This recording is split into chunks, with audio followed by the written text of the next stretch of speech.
امام ابو حنیفہ امام جعفر صادق علیہ الصلوۃ والسلام آپ کے استاد ہیں. درست. امام ابو حنیفہ کے استاد ہیں. لولا السنتان لہلک النعمان. اگر 2 سال میں نے امام جعفر صادق کی شاگردی نہ کی ہوتی تو میں ہلاک ہو جاتا. یعنی کسی اور سے مجھے کچھ حاصل ہوا ہی نہیں ہے, اور جو ہوا ہے وہ ہلاکت حاصل ہوئی ہے, نجات مجھے در صادقین سے حاصل ہوئی ہے. یہ اعتراف ہے امام ابو حنیفہ کا. اور یہاں اس لیے یہ جاننا ضروری ہے کہ جب آپ کو پتہ ہے کہ کون استاد ہے اور کون شاگرد ہے اور کون اہل بیت سے ہے اور کون عام افراد میں سے ہے, تو آپ کو ان کا فرق معلوم ہونا چاہیے. اسی ابھی جو ہم مثال دے رہے ہیں اس میں بھی آپ کو اس کا تھوڑا سا فرق واضح ہو جائے گا.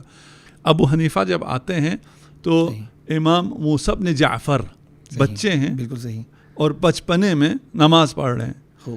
جب وہ نماز پڑھ رہے ہیں تو ان کے سامنے سے ابو حنیفہ بھی گزر گئے, باقی لوگ بھی آ رہے ہیں جا رہے ہیں. صحیح. اور انہیں یہ ہوا کہ یہ تو صحیح نہیں ہو رہا, یہ نماز پڑھ رہے ہیں اور ان کے سامنے سے آ رہے جا رہے ہیں, یہ روک کیوں نہیں رہے. جس طرح ابھی ہم جاتے ہیں اور مخصوصاً مکہ جاتے ہیں, وہاں پہ لوگ کشتی بھی کر رہے ہوتے ہیں, ہاتھ بھی آگے کر رہے ہوتے ہیں, روک بھی رہے ہوتے ہیں, فزیکلی آپ کو حالت نماز میں روک رہے ہوتے ہیں کہ میرے سامنے سے مت گزرو.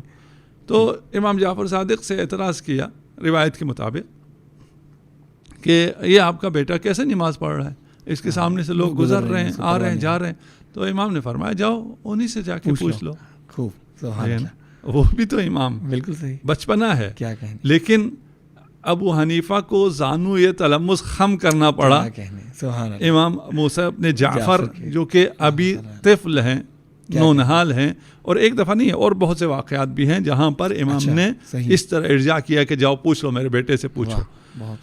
اس نے آ کے پوچھا کہ آپ نماز پڑھ رہے تھے اور آپ کے سامنے سے لوگ گزر رہے تھے. بالکل صحیح. تو کہا تو کیا ہوتا ہے, لوگوں کے گزرنے سے کیا ہوتا ہے, کیا فرق پڑتا ہے. کہا کہ آپ اور آپ کے رب کے درمیان سے لوگ گزر گئے.